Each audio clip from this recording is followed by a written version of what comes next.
Welcome to our friends, colleagues, students, faculty de McGill and Montreal.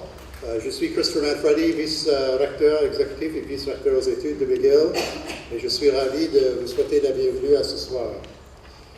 I would like to thank the MasterCard Foundation for making the Walrus Talks Africa's Next Generation possible, and for providing us with this opportunity for learning and exchange this evening.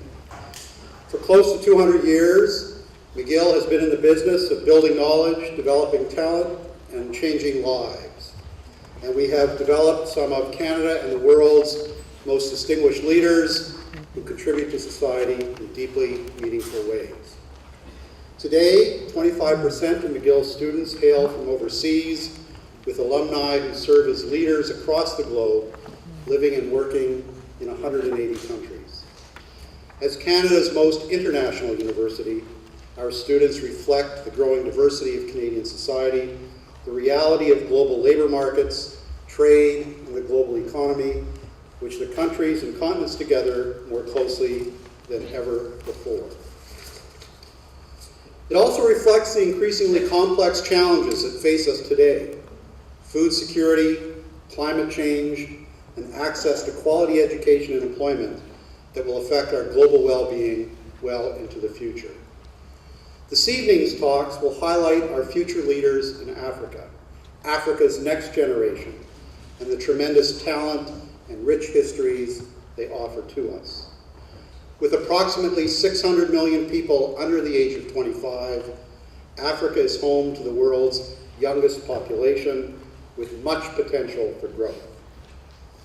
As a publicly purposed university, our commitment is to society, our students and alumni, to contribute to public discourse, to provide opportunities for educational exchange, to promote research excellence and knowledge transfer through outreach, collaboration, and partnerships.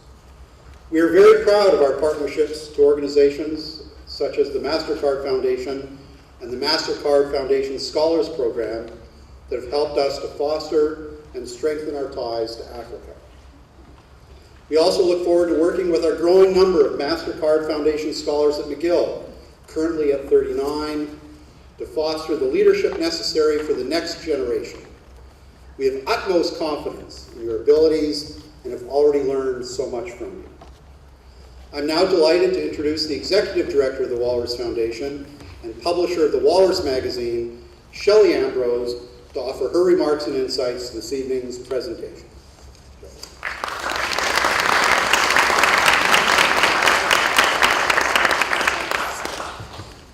Thank you, Provost Manfredi. I used to know you when you were the Dean. The Walrus has been coming to McGill on various topics and with various partners for 4 or 5 years now, and we're very, very happy to be back. So thank you to McGill for hosting us. Welcome to the MasterCard Foundation presents the Walrus Talks Africa's Next Generation, which is a very long title, I know. Hands up if you know about the Walrus magazine. That you heard of it before you got here. That is fantastic. Hands up if you subscribe to the Walrus magazine. Ooh. Okay, we're going to talk about that later. Just think about that for a moment. For those of you who are new to us, the Walrus is a magazine. It's a magazine about Canada and its place in the world. It is published by the charitable nonprofit Walrus Foundation, and we McGill and the MasterCard Foundation are perfect partners for us because we also have an educational mandate. Our mandate is to create forums for conversations vital to Canadians. Obviously, Africa, youth leadership, and the next generation are topics that are vital to Canadians. We print the magazine in paper. We also publish it in tablet and phone. Hi, Cameron. This is one of the Walrus Foundation board members, Cameron Charlebois. Hi, Cameron. I have another board member here too, Elizabeth Gomery. Thank you for coming. Hello, Elizabeth. The Walrus Foundation, we publish the magazine in print, tablet, and on your phone. We do Walrus Talks on stages like this from coast to coast to coast. This is our 41st Walrus Talks in the last 4 years on topics as varied as water, energy, human rights, philanthropy, vice. We have a city series, And this is our very first one with the MasterCard Foundation about youth leadership in Africa.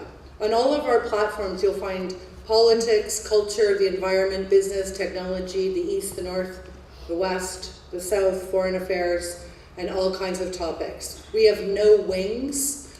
We have no owner. We are an independent entity with no one point of view. When you join us on all of our Walrus platforms, we like to say we know a lot about you because you are witty, thoughtful, curious about Canada and its place in the big wide world. There's no way we can do the work we do without organizations like the MasterCard Foundation. They're not only committed to supporting their African Scholars Program and chose McGill as one of the 3 Canadian universities to partner with, they also care that we have the conversation here in Canada and on these campuses. Please join me in welcoming our presenting partner tonight, the MasterCard Foundation's Associate Program Manager, Youth Livelihoods, Dina Randrianasolo.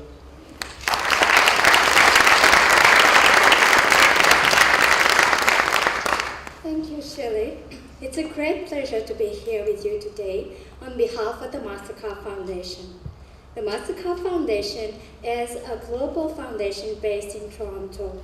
Our vision is to provide opportunities for all to learn and prosper. We work with visionary organizations to provide greater access to education, to skills training, and to access to finance, primarily in Africa. Today, the Foundation's asset is $11 billion. We've invested $1.5 billion across our programs, primarily in Africa, across 31 countries in Africa. We believe that all people, whatever their starting point in life, should have access to equal education and also the chance to pursue their aspirations and their dreams. Our MasterCard Foundation Scholars Program ensures that students whose academic talent exceed their financial resources have the chance to pursue their dream as well. So this program provides education and leadership development for 30,000 young leaders in Africa with deep personal commitment to bring change that matters in their community. Today, I'm very thrilled to share the stage with Lois and Innocent, who are 2 MasterCard Foundation scholars pursuing their education here at McGill University. You will hear from them today. They are not only tomorrow's leader, they are already leading today. So thank you again for joining us. I hope that together we continue to work together to provide the quality and the right condition for them to succeed. Thank you.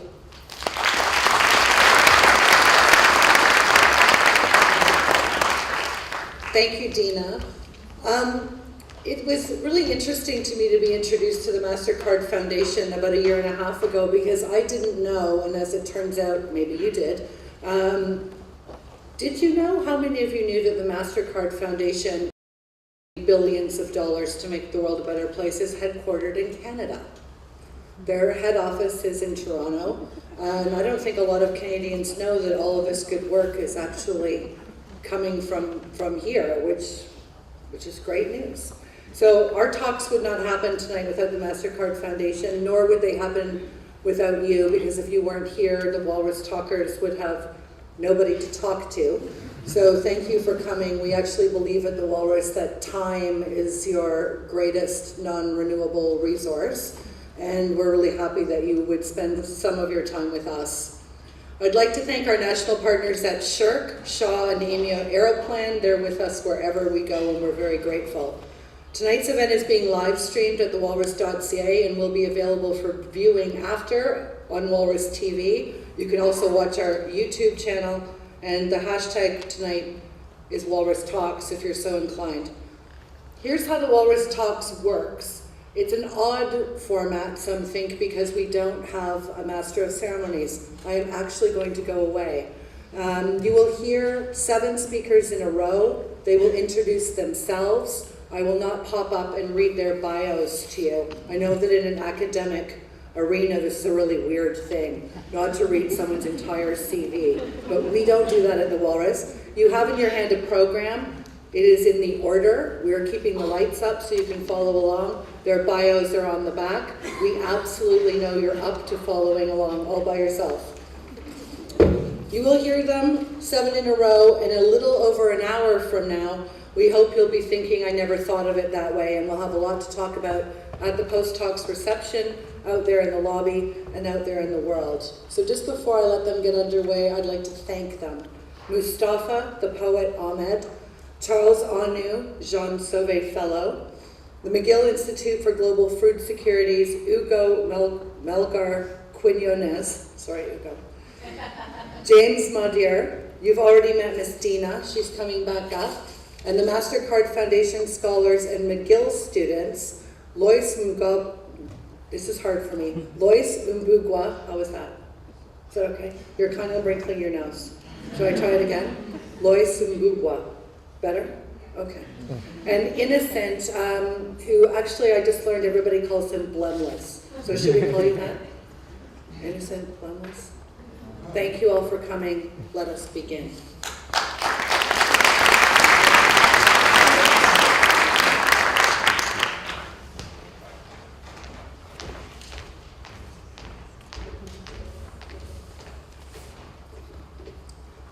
Hi everyone, my name is Charles Onu. As a child growing up in Lagos, Nigeria, there were times when candles and kerosene lanterns were the main sources of light in my home. Surprisingly, those times hold some of the fondest memories I have of childhood. At the time, my parents worked till very late hours at night, and so at night my siblings and I would play around with the candle. My elder sister would tell us scary stories from wherever she got them, or she would teach us a song. Eventually, my parents bought a generator. The advent of electricity killed the candle tradition, but it made many other things possible. I could read at night with clear light, light that was not harmful to my eyes. I could use a fan when the weather got too hot. I could learn to use a computer. I could even watch cartoons. From an early age, I took special interest in social issues. I wanted to be able to contribute solutions to the problems my people faced. Access to electricity was and still is a huge challenge. However, it was healthcare that attracted me the most. As a child, I would tell everyone that I was going to be a doctor. And in retrospect, I think it was because medicine seemed to me as the profession that most obviously embodied a social purpose. Doctors could heal people and save lives. What could be greater than that? However, in 2005, when it was time for me to prepare for university, I found myself in a dilemma. You see, I didn't actually want to study medicine. I just wanted to be a doctor. Yeah, what I really wanted to study was engineering, because at the time I had grown especially attached to math and was learning computer programming on my own. So eventually I went on to study electronics and computer engineering in the university. During that time, I volunteered for Students in Free Enterprise, an experience which caused me to view the socio-economic issues in my society from new and deeper angles. By 2012, a year after I graduated from the university, I, along with 2 other colleagues, co-founded Fisher Foundation. I led a team focused on humanitarian technology research. And over the last 3 years, we explored questions at the intersection of technology and healthcare. Can we leverage knowledge from artificial intelligence to create frugal and innovative healthcare systems? At Fisher Foundation, we push the limits of mobile technology by essentially turning the smartphone into a medical device. We developed an app called Ubenwa, meaning cry of a child in Igbo language. Ubenwa can detect babies experiencing asphyxia or breathing difficulties by simply analyzing their cry. I should say that all of this work was symbolic for me because I was reconnecting to my original passion for medicine, not as a doctor, but through the lens of an engineer this time. Indeed, these are exciting times for Nigeria and Africa as a whole. Young persons are bursting with energy and ideas, seeking new and transformative ways to innovate around the social, economic, and environmental limitations we face on the continent today. My friend Chuka runs Green Village Enterprises, an organization that helps provide portable lighting via solar panels for rural communities. You may have heard of Kenya's Ushahidi, a crisis mapping app which helped save thousands of lives during the 2010 Haiti earthquake. It has been said that if necessity is the mother of invention, in Africa, it is the mother of innovation. In spite of our successes, I have come face to face with a reality. Social innovation, whether product or service, is important, but alone cannot solve Africa's problems. Social innovations are many times brilliant and do have real impact. I have, however, asked myself, is the impact at the scale it can be? In the case of Obenwa, we realize that babies who are diagnosed in many communities may still die. Why?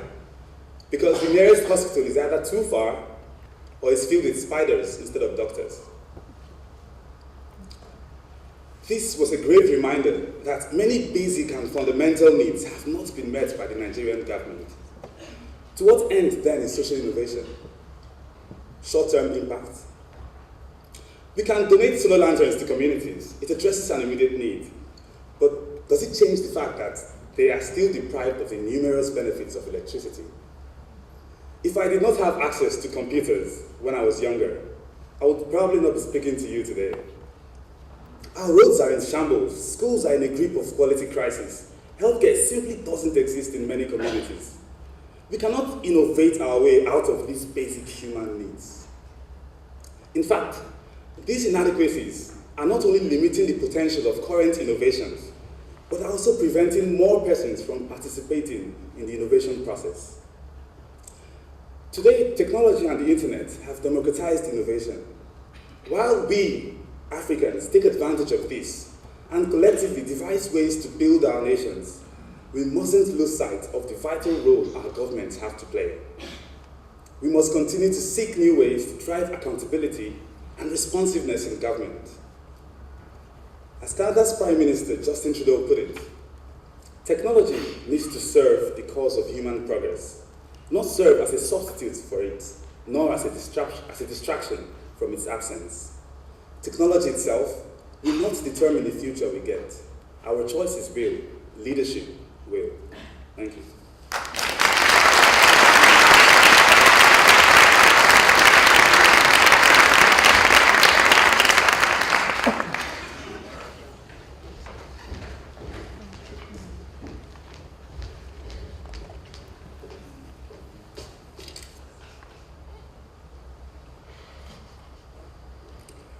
Good evening. Actually, my full name is Randrena Sultina Malala Putnirina Marimandolen. That's quite a long name. I would probably win the prize of the longest name in the world. Can anyone in the audience guess which country I'm originally from? Madagascar. Of course. I was born and raised in Madagascar. And today, I'm a young mother taking care of 5 kids. As you know, I'm with the Masaka Foundation, and my talk will be about Africa's best hope for inclusive growth. But before that, I wanted to share with you my own journey. When I was little, my father decided to pursue his education abroad as a pilot, leaving my mother alone to try and make ends meet with me, my brother, and my sister. Growing up poor was not easy for me as a child, as not only I missed my father, but also I had to take care of my young siblings. But despite that situation, I always supported my father's decision, as I knew that with a good education, he would be able to transform our lives. So, that's my dad. When he came back as a pilot, our lives would never be the same again. He put me into a French private school. My mom was happier and healthier. We moved into a bigger house. I never had to eat anything with my bread before. I just rolled out the inner side part of the bread and put it back again and pretended it was ham. But when my father came back, he brought us a real big ham, and I always remember that time I tasted real ham for the first time. My father knew that education is transformative.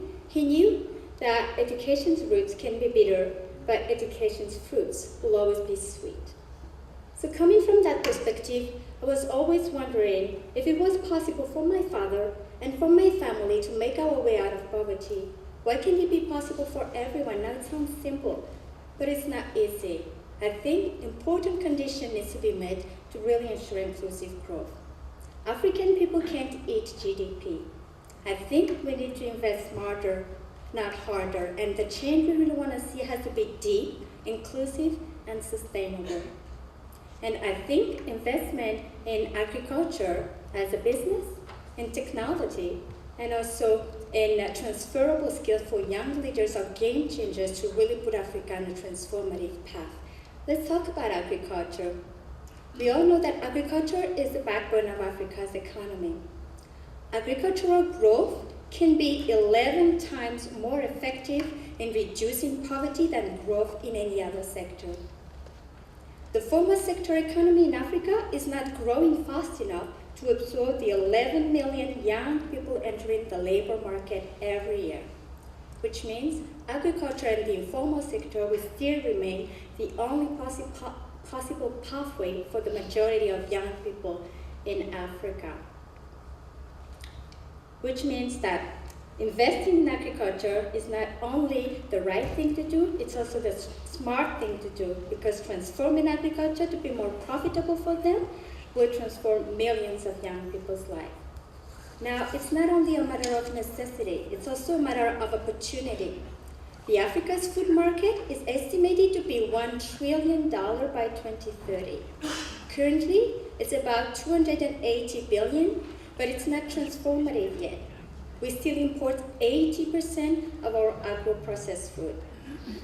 That's about $40 billion market there, which presents a lot of opportunity for our young people to innovate, to diversify, to tap into that market, and to increase our food production. And young people in the field are already leading that transformation of agriculture. Young people like Letitia Mukungu, she started Africa Rabbit Center when she was 14, where she sells every part of rabbit, from the fur, the meat, even urine and droppings as manure and pesticide. With every young female rabbit, she can make $1,000. It's a lot. And rabbits make many kids like me, many kids. So with all that profit, she managed to create a school for orphans in Kenya. I also think that our understanding of agriculture has to shift from just on-farm to not only include the entire value chain from farm to fork, but also science, innovation, technology. Africa is going digital. 2 in 3 Africans already have a mobile phone. And I think the power of every phone in every hand in Africa is very disruptive. Young people now, through their phone, they can learn farming techniques through digital videos. They can access finance. They can find buyers. They can connect with their peers and sell in bulk to get better price. So I think the power of technology is very disrupting. It's changing the entire conversation about gender and infrastructure barrier in Africa. But we also know that technology is just a means to an end. What's very exciting for me is the changed mindset that I've seen in every young people I've met through our programming. I think good governance and good leadership are essential for inclusive growth. That's why it's extremely important to invest and to equip our next generation of leaders with transferable skills so that they are able to bring that change that matters in the community, but also they're able to pass it on to their generation. I think Africa's best hope lies in its demographic dividend. So I think investing in transformative education to harness the potential of that demographic dividend is not only the right thing to do, it's also the smart thing to do. Young people in the field already are leading by example. They can go a long way. They love to share, they love to network, they love to mentor. And I think sometimes not only they invest their time to help others, they also invest their own saving and resources. And I think when people start to invest in other people, true transformation begins. So I deeply believe that every young person in Africa has the power to create change, has the power to uplift, and I deeply believe that smart investment and right level of support for agriculture towards transforming agriculture as a business and technology and transferable skills for young people are game changers that don't only transform Africa, but will also give Africa the opportunity to feed, inspire, and transform our world.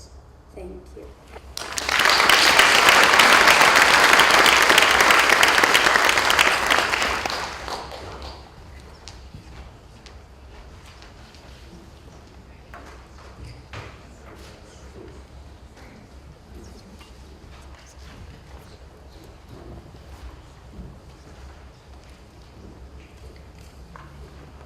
Good evening, everyone.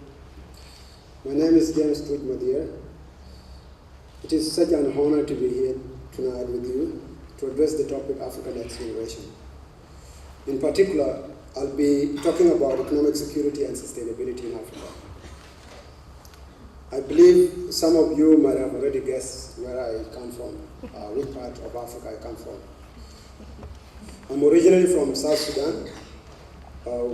And for those who don't know, South Sudan is one of the youngest countries in the world. So young that almost all its citizens are older than the country itself. That's how young it is. Another part of it is that it has got the problems of 4-year-old because it is so young, of course. Looking around the room, I can almost see everyone here is 18 years and above, except from him. And I believe all of us in this room share like a common challenge. And that is, by the end of the day, each one of us has to pay some bills. If that is not a problem to you, maybe I need tips from you.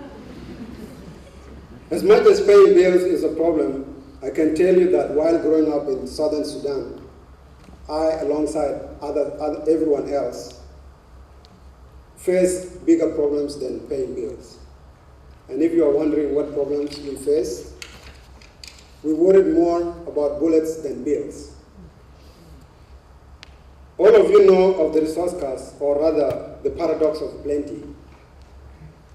I was born into a part of Africa that was highly affected by this disease, and for the most part of my childhood, I really had a difficult time trying to figure out why adults around me would boast about how rich my region was, yet all I could see around me was suffering and bullets. As a kid at the time, it was not easy wrapping my head around why the vast range of wealth of resources that people talked about would be a peace liability instead of being a peace asset. I was born at a period when the Sudanese Civil War was at its peak.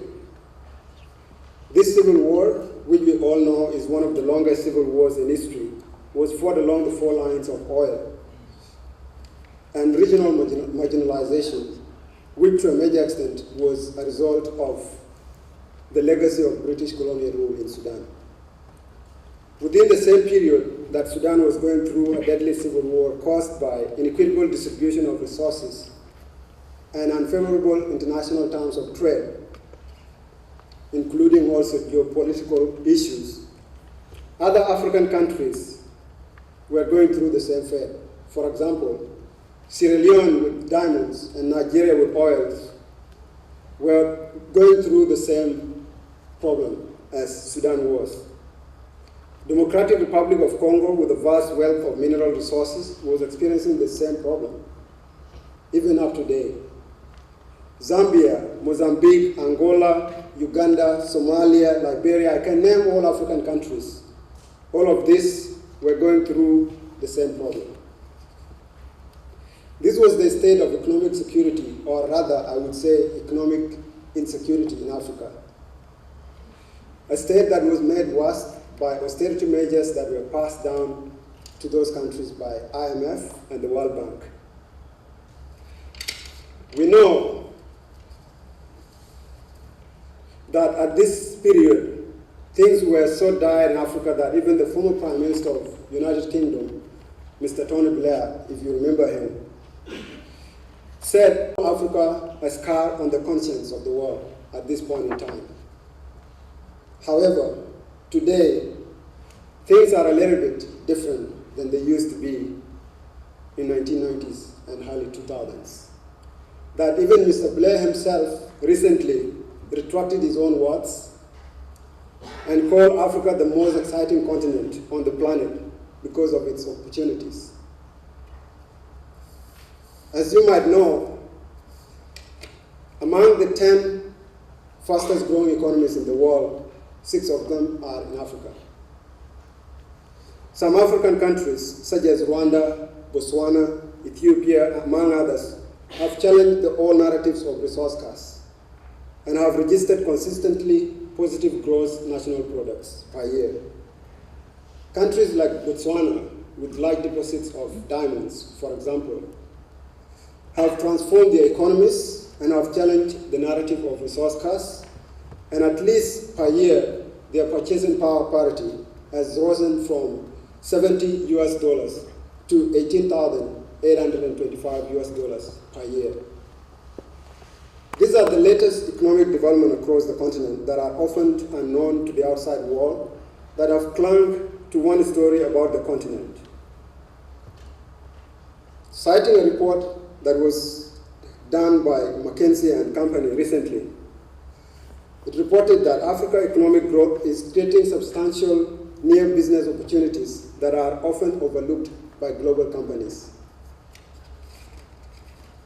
This report also noted that early entry into African countries provides opportunities to create markets, establish brands, shape industry structures, and establish long-term relationships. Of course, we know these are benefits that cannot be achieved because stereotypes are keeping out some companies from investing in Africa. Stereotypes are not only hurting the African economies or businesses alone. Also, those shying away from the African markets due to these stereotypes are getting hurt in the process, such as Canadian companies. A few corporations that have braved the stereotypes and invested in Africa have reaped huge profits in the process, and presumably they are still spreading the stereotypes to keep away companies from giving them competition. Stereotypes are also hurting individuals. I know of individuals who cannot take that tourism trip to Tanzania, for example, to see that beautiful mountain Kilimanjaro because of fear of insecurity in Africa. And by the way, if you didn't know, Tanzania is one of the safest countries in Africa. To move on the topic of sustainability, Africa is the only continent that we know that has the potential of achieving economic growth as well as maintaining or sustaining its own environment. Because the potential of renewable energy can only be fully achieved in Africa. Just in February, last month, 2016, Uganda launched first fully solar-powered public bus. And in the same month, Morocco launched the world's largest solar power plant along the Sahara Desert that is expected to provide 1.1 million people with electricity. In connection with sustainability too, 11 African countries along the Sahara Desert are building the Great Green Wall. This is not a Trump wall between Mexico and the USA. This is a wall that is meant to contain the encroaching desert from encroaching onto the arable land by planting trees all the way from Senegal up to Djibouti.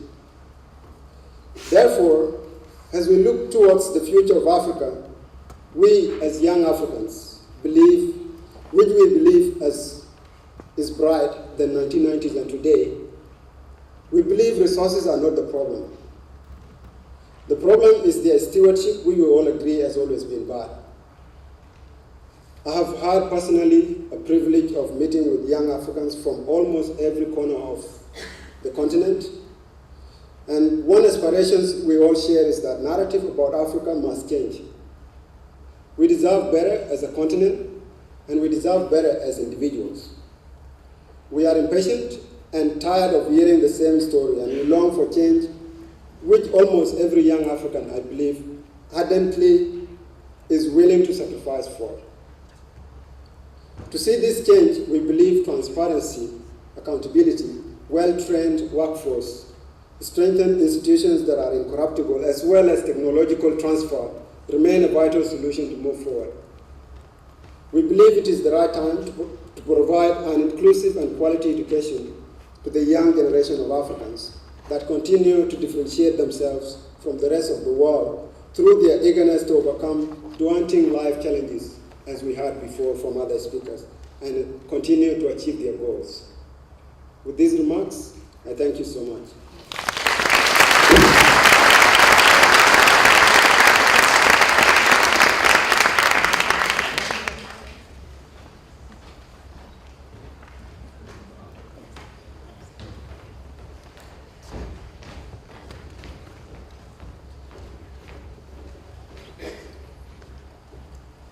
Good evening, everyone. Even though I'm not from Madagascar, my full name is Hugo Ramiro Francisco Melgar Quiñones. Hugo Melgar Quiñones, as you have in the leaflets. I was not born in Africa, although I think I come from Africa, like all of us do. I was born in Guatemala, one of the poorest countries in the Western Hemisphere. And even though I wasn't born in Africa, it is an honor for me, I feel privileged to share this podium with very bright, very passionate, young African scholars and professionals. Thank you very much for having me here. And today, my goal is to talk with you about what I think is the real face of hunger in Africa. Africa has certainly huge potentials. We heard about the opportunities in Africa. But hunger is still a big burden, a very big problem, a big issue in the continent of Africa. And it's a problem that doesn't have only one face. It's a problem that has many different faces. So today I want to share with you some thoughts and some reflections about that. It has been recently stated that Africa might be the world's food basket. And when we talk about food and when we talk about hunger in Africa, I think that perhaps we should start with a couple of words about hunger. I'm very sorry, I'm an academician. I work as a researcher and as a professor at this university. So I'm used to work with some definitions, but I think it's important to understand that hunger can be defined in many different ways. It can be defined as a deprivation for a sustained period of time of food. It is a response to an unmet need, physiological need to eat food that we all have. Some of my colleagues in nutrition have defined some deficiencies like micronutrient deficiencies, vitamins, and mineral deficiencies as hidden hunger. It's a hunger that you don't see. It's not a child that is starving. It's not a child that is dealing with marasmus or kwashiorkor. It's a child that is dealing with anemia. It's a child that is dealing with vitamin A deficiency and other deficiencies. But I want to attract your attention to the last definition, to a definition of a feeling just like pain, a feeling that you might know, a feeling that I know. And we talk about hunger, or we talk about an uncomfortable feeling that can turn painful due to the lack of food. And part of the job we do with my students on understanding what hunger means in Africa and other regions of the world is how do we assess this? How do we measure this feeling? How do we understand this feeling? How do we estimate the size, the magnitude of this problem? The flip side of the coin is a term, or refers to a term, that probably most of you know. We have been talking about food security for the last 20 years. And when we talk about food security, we talk also about a very complex phenomenon. And this is a definition that was a consensual definition by the World Food Summit in 1996 in Rome.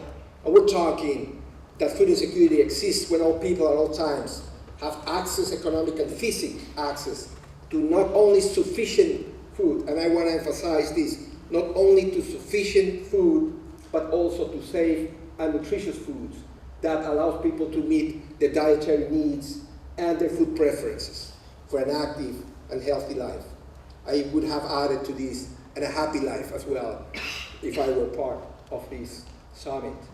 In any case, we're talking about something that cannot be touched, but can be experienced, like democracy, like happiness. So I'm going to start with some good news, and I'm going to start sharing with you that the FAO, the Food and Agriculture Organization of the United Nations, reported last year, in 2015, that Africa, sub-Saharan Africa, experienced a decrease of about 1/3 in the percentage of people that suffer undernourishment. This is one of the definitions, one of the terms that we use to talk about hunger in the academic environment. So when we talk about undernourishment, we talk about one of the most basic dietary needs of people, the caloric needs, the need for white rice, steamed rice, white bread, for corn, just energy. And in Africa, there are still 220 million who are undernourished. So a big challenge, but again, the good news is that there has been a decrease in the percentage of undernourished people in Africa. The numbers, unfortunately, have increased in the last 25 years. The population is growing, so the percentage is going down. Another piece, perhaps, of good news comes from the International Food Policy Research Institute, IFPRI, in Washington, D.C. And IFPRI tells us, by developing the Global Hunger Index, that there is a decrease in the Global Hunger Index for Africa as well, for the last 25 years again, from 1990 to 2015, 1/3 reduction. But perhaps, based on that index, we're talking about not 220, but 320 million hungry people in Africa. Same thing is said by The Economist, who says that in 28 countries in Africa, roughly all the indicators on food availability, food affordability, and quality and safety have increased. In spite of that, the gap between sub-Saharan Africa and the US on an index of 100 points is 51 points. How many hundreds of millions does that mean? Improvements are seen, but what do they mean? We don't know exactly. When you ask people, what is the experience of food insecurity and hunger? And there is a new project that we are partnering with, a project called The Voices of the Hungry. The voices of the people who experience hunger and food insecurity. People who tell us we skip meals because we don't have enough food. We're hungry because we don't have enough food. We haven't been able to eat for a whole day because we don't have enough food. And in this list of roughly 33 countries, you see that the vast majority of the people or of the countries are located here and to the right. So 50% to 71% of the people in these 24 countries report that they experience hunger, that they experience food insecurity on a regular basis. Are we talking about 500 million people experiencing hunger or food insecurity or more? Back to the thought, can Africa feed the world? Africa does have the potential, but for me the question is, should Africa feed herself first? Thank you.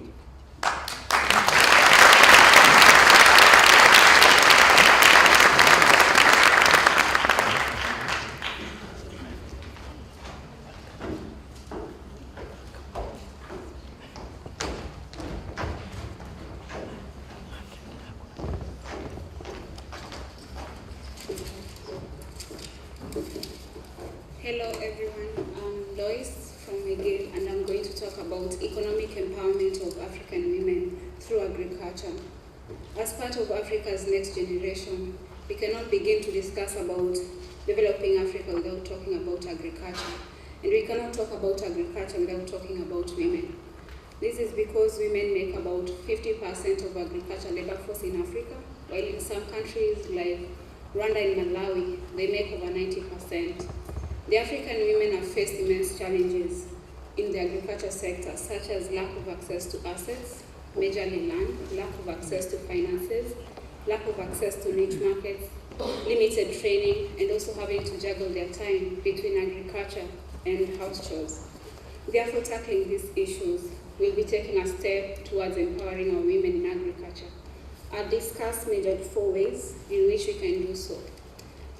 We need to increase women land tenure security.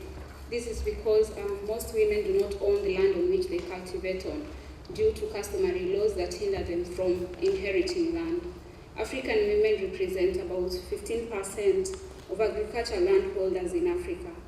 Land ownership is important because agricultural credits for seeds, fertilizers, and equipment are tied to pledging land as collateral for loans. Hence, we need to engage the African men and communities in general towards changing their perception on allocation of resources, especially land, to women. We need also to increase women access to finances.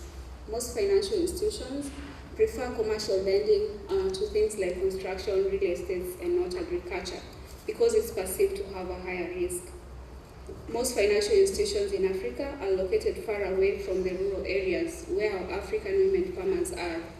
And most of these women are uneducated or have a low level of education. And in most African nations, you find that there are few women who are pursuing agricultural courses. Hence, there is need to create a credit system for the financial institutions that are interested in financing our women, so that we can be able to help them access funds. The credit system should have a simplified procedures so that they can be able to understand well, and they should have low collateral requirements and low interest rates so that they can be able to effectively respond to the needs of these women. It's possible because we can see the Agricultural Bank of Sudan that has been able to successfully fund women cooperatives since 1978. We also have the Inat Bank in Ethiopia that was founded by 11 powerful women and is still currently 64% owned by women. It has set aside a specialized women unit that deals with facilitation of women access to finance and also financial education to the African women so that they can be able to understand how the financial sectors work. We need also to address the issue of women access to niche markets. In most areas in Africa, the women have no access to local, regional, and also international markets. The governments or organizations involved should focus on linking the rural African women farmers to urban markets. They should also focus on educating them on negotiation skills so that they can be able to deal with the middlemen and buyers.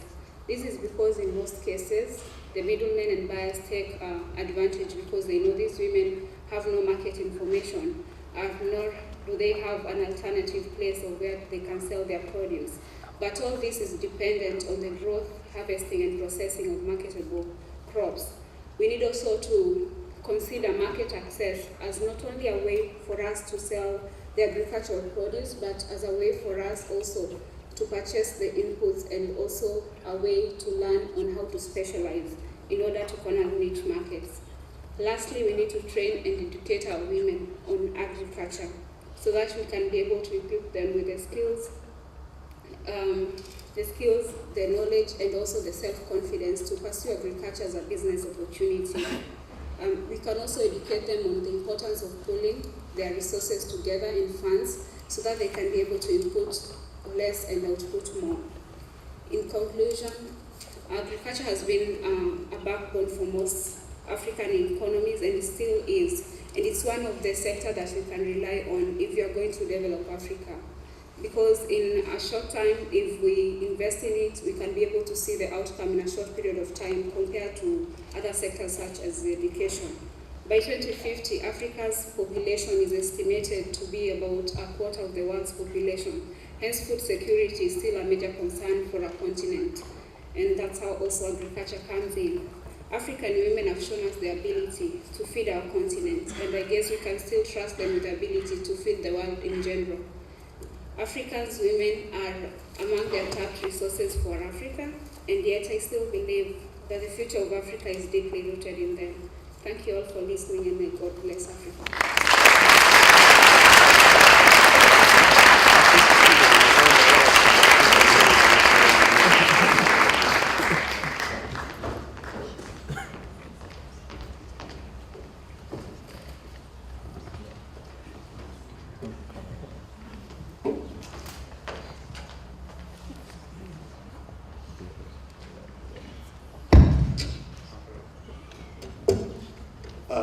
Hello, my name is Innocent Zaisenga, and I come from Rwanda, where I was born and raised. It was in 2014 when I was admitted at McGill, and it wasn't an overnight journey, but a course of lifetime challenges. And I will try and shorten my story, starting with a song that I composed for my late grandma, and I hope you follow.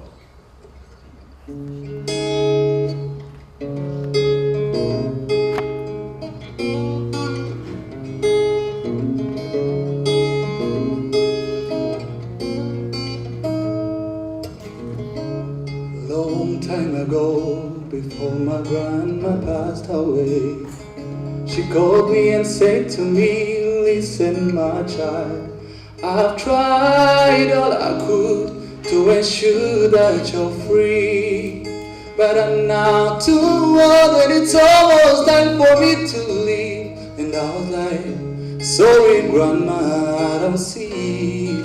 I want you to be a man, she told me. I've always loved the way you knew I could see your father. So be kind to everyone, for that's the way to live. And she said, I know some people will treat you as a brother, and they will love you in my place. Just believe and hope. For if you are true, my child, look, just love above, and I'll be there watching over you.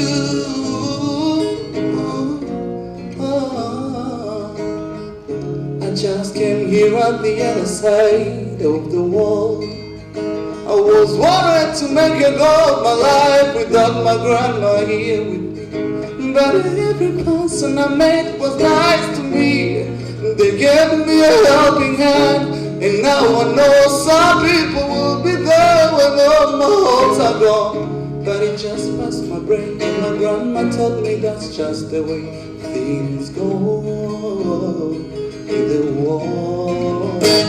And I was like, what do you mean, grandma? And she told me, I want you to be a man. I always loved the way you knew I could see your father.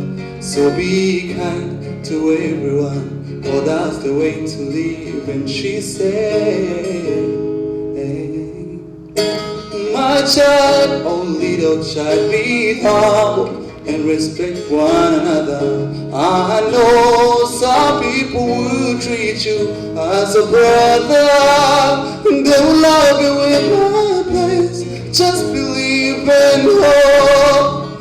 For if you are true, my child, look, just love above, and I'll be there watching over you. So we never get low, I just look up in the sky, and I know that my grandma's looking down on me. She's guiding me in her own way. She's celebrating my success with my parents. We pray they beat their chain, and I'm proud that I can show my grandma the man that I've become. I wish she could have been here while I'm still young, but I know we'll meet again one day in heaven, 'cause I know she is watching over me.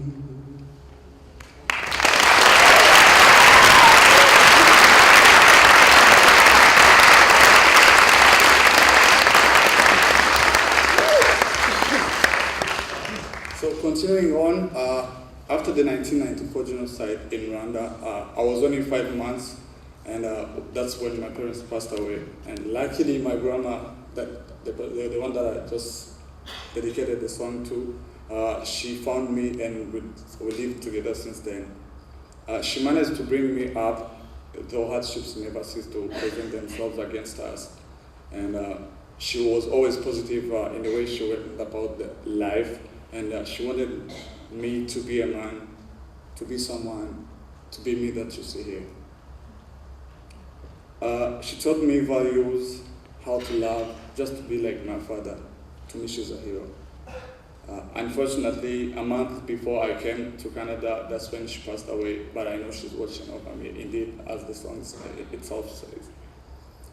When I joined Agaozo Shalom Youth Village, a home for Rwandan, 100 Rwandan youth who are orphans due to the 1994 genocide that took place in Rwanda, I knew that it was the safe place for me, and indeed it was a home for me, since it would give me everything that I've been always dreaming of, and that's how I started doing music. And I believe that having a goal and sticking to it in my entire education, it helped me to take the advantage of everything that was available at SYV. And though it wasn't easy, I believed and knew that if you get one chance, you seize it and thrive through everything, so that you can benefit from it like the maximum possible.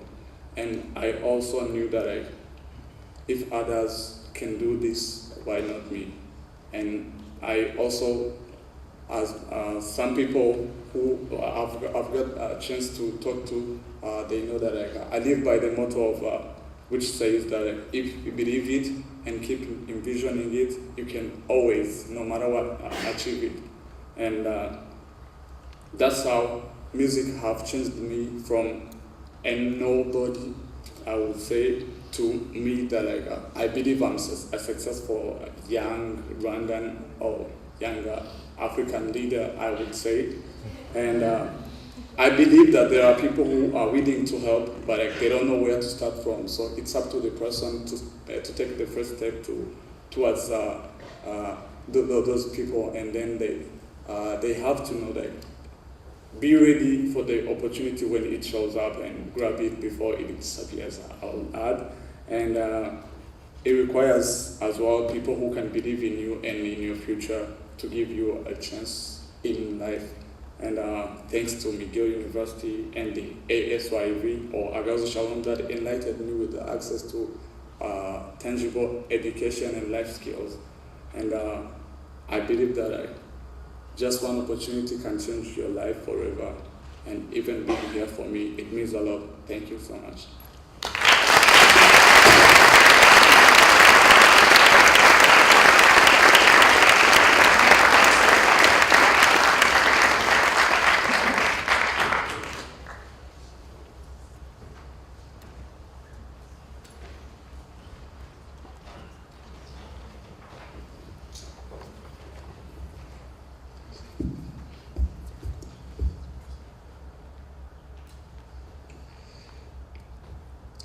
Like 25 minutes, I was trying to iron this shirt, I swear to God.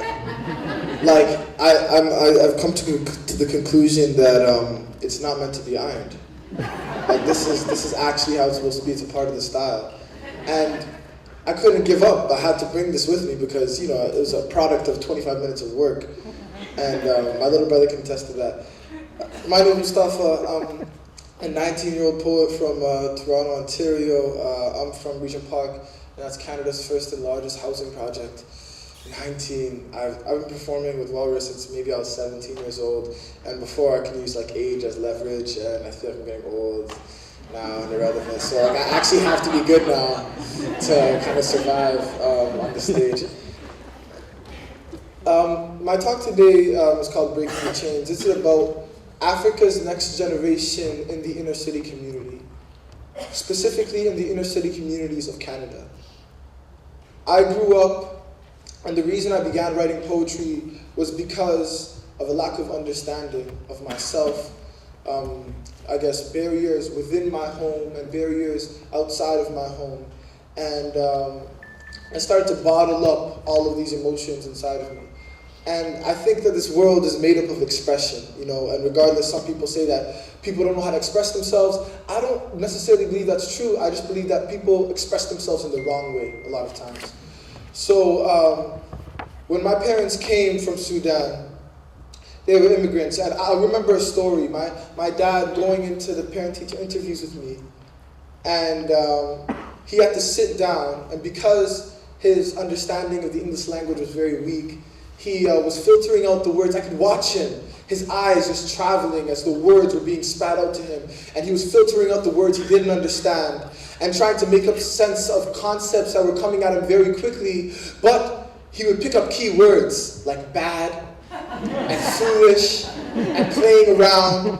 And so the post-conversation after the interview was always a conversation that lacked in understanding. You know what I mean? Lacked in understanding because he didn't understand some of the things that my teacher was saying. And it was hard for me to express that because I didn't even understand the Arabic language well. So here I am dancing between two cultures that I don't even understand, trying to integrate into the Western culture, being a young black African, and trying to integrate into the culture that my parents want me to understand and tell me that I have to understand because it's a part of who I am. But it doesn't feel that it's a part of who I am because I don't understand Sudan. I don't understand Sudanese culture, and I don't like Sudanese food, and I was a kid that didn't understand. And that was a problem. So it makes for the same problems that we deal with in Sudan. It makes for the same problems we deal with in Africa.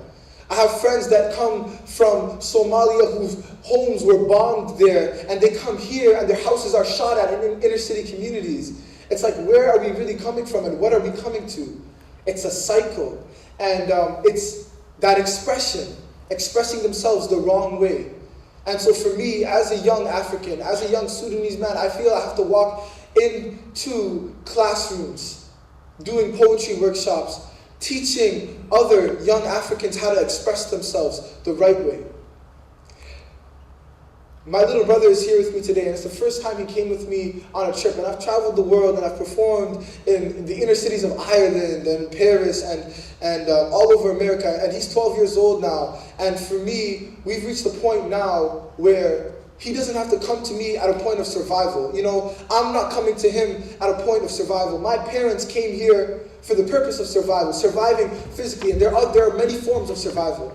And so for them, they felt honored and they felt privileged to have a beating heart, you know, to just be here in this country and to have the opportunity to live. But now I could look at my little brother and tell him, you have the opportunity to live and dream and love.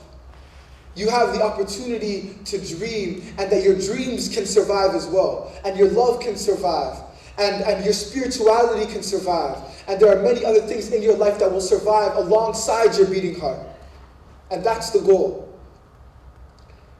So without further ado, I'm going to begin a piece. And for me, like, it's music, it's poetry. This is my form of expression. And this is the way that I communicate now with my parents, with my family, and with other young Africans. So I'm going to need your help for this piece. When I say, I can still love, I need you guys to repeat that to me. So, here's how it's going to work. I can still love. I can still love. I can still love. I can still love. I can still love. I can still love. I can still love. Oh, I can still love.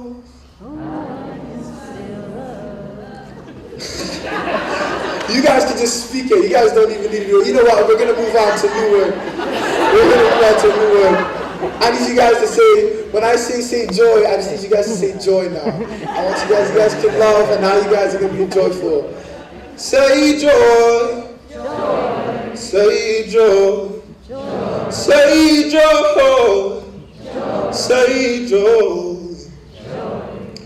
Say joy, say joy, say joy, say joy.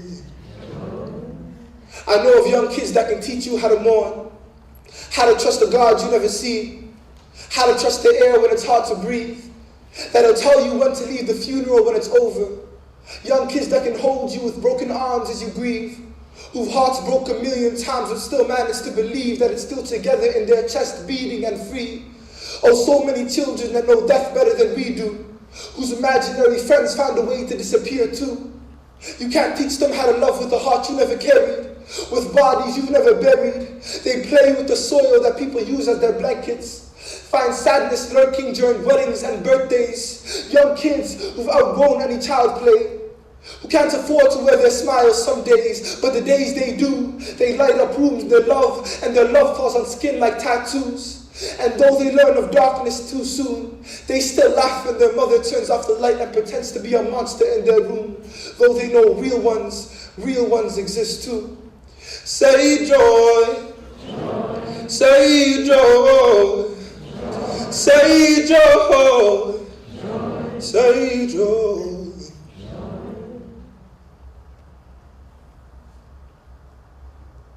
My hands. Etched on our hands are these scars. No matter how untouched our perfection is flawed, the hurt of this world is remembered on our palms. Still I use them to hold my dreams, as fragile as they are. Still I use them to hold. And when we enter this world, I don't believe we cry because it's cold, but because hearts have turned cold. And so we begin to fear for our own, but we quickly learn about those whose left hands have veins that stretch to those left behind, who silence our cries with their beating hearts that are reborn each time they look to our eyes. They wrap us with blankets that will turn evils away, and the sorrow falls down our faces like liquid, for we are holding the breaths of today. Etched on our hands are the maps of our homelands. We are nomads that found shelter in the stars, aspiring to be born into oxygen that reminds us to breathe. We speak our thoughts into the air. We refuse to let the winds forget our voices and our names. We repeat them until it whispers back, and we'll cut through the wind's path like the cuts on our palms, to remind it that it can always have a change of direction if things go wrong. Etched on our hands are forgotten love notes, because not every soul gets the opportunity to be loved.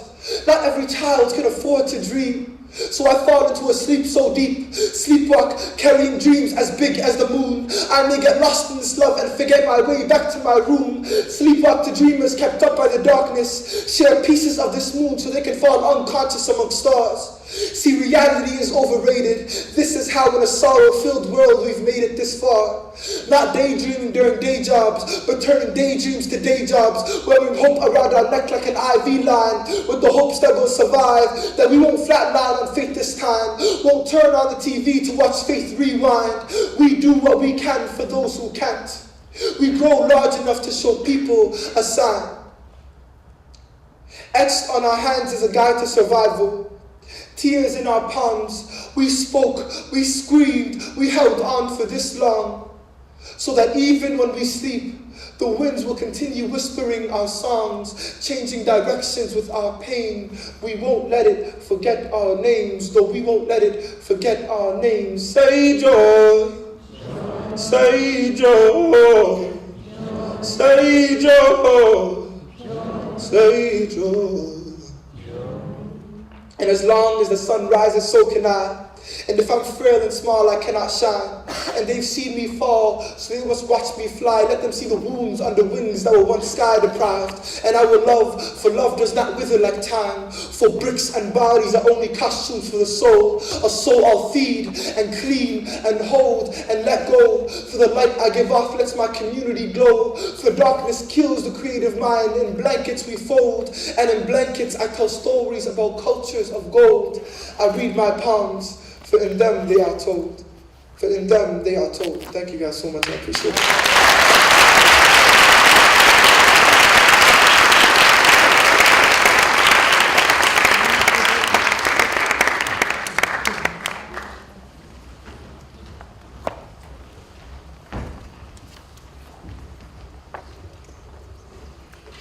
That was the old and irrelevant Mustafa.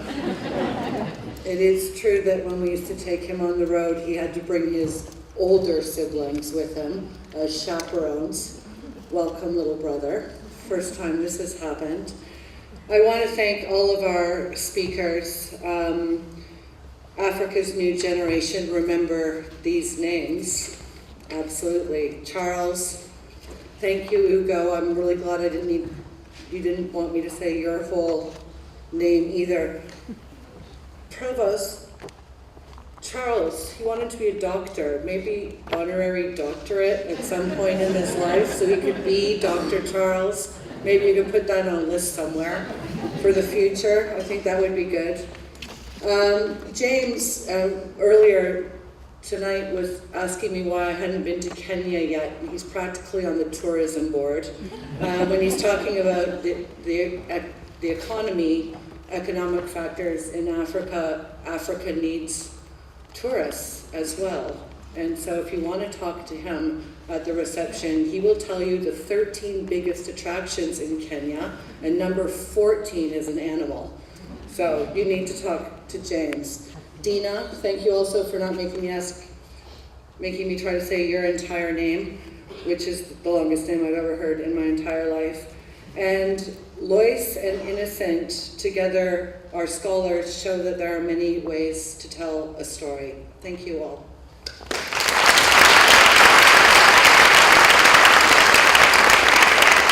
There are a couple of other former, well, you're never a former walrus talker, once a walrus, always a walrus, in the room. I think Nantali is here somewhere.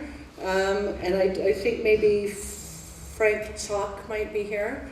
There's walrus talkers who follow us, and we love to see you wherever you are. There are 25 more walrus talks this year across the country on all different topics. We'll be back in Montreal in just a couple of weeks, April 13th, as part of the Blue Met Literary Festival. That is the Walrus Talks Resilience. You can sign up for it outside with Blair, also a walrus, at what we call Blair's Lemonade Stand, which is right outside.